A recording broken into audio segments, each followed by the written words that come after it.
Concrete is the most widely used construction material in the world. It can be found in swaths of city pavements, bridges that span vast rivers, and the tallest skyscrapers on Earth. But this sturdy substance does have a weakness. It's prone to catastrophic cracking that costs tens of billions of dollars to repair each year. But what if we could avoid that problem by creating concrete that heals itself? This idea isn't as far-fetched as it may seem. It boils down to an understanding of how concrete forms and how to exploit that process to our benefit. Concrete is a combination of coarse stone and sand particles called aggregates that mix with cement, a powdered blend of clay and limestone. When water gets added to this mix, the cement forms a paste and coats the aggregates, quickly hardening through a chemical reaction called hydration. Eventually, the resulting material grows strong enough to prop up buildings that climb hundreds of meters into the sky. While people have been using a variety of recipes to produce cement for over 4,000 years, concrete itself has a surprisingly short lifespan.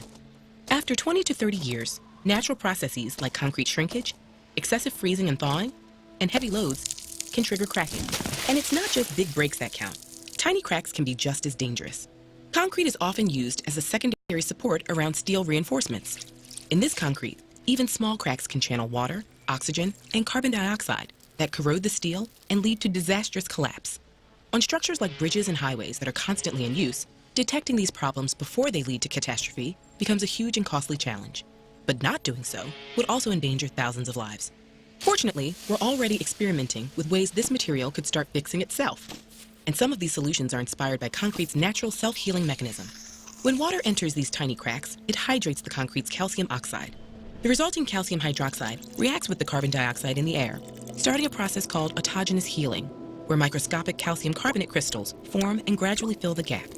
Unfortunately, these crystals can only do so much, healing cracks that are less than 0.3 millimeters wide. Material scientists have figured out how to heal cracks up to twice that size by adding hidden glue into the concrete mix. If we put adhesive-filled fibers and tubes into the mixture, they'll snap open when a crack forms, releasing their sticky contents and sealing the gap. But adhesive chemicals often behave very differently from concrete, and over time, these adhesives can lead to even worse cracks. So perhaps the best way to heal large cracks is to give concrete the tools to help itself.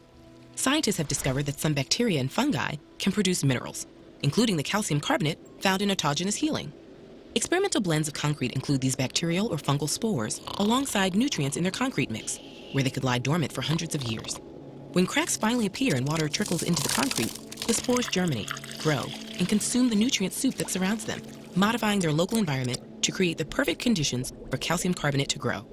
These crystals gradually fill the gaps, and after roughly 3 weeks, the hardworking microbes can completely repair cracks up to almost 1 millimeter wide. When the cracks seal, the bacteria or fungi will make spores and go dormant once more, ready to start a new cycle of self-healing when cracks form again. Although this technique has been studied extensively, we still have a ways to go before incorporating it in the global production of concrete. But these spores have huge potential to make concrete more resilient and long-lasting, which could drastically reduce the financial and environmental cost of concrete production. Eventually, these microorganisms may force us to reconsider the way we think about our cities, bringing our inanimate concrete jungles to life.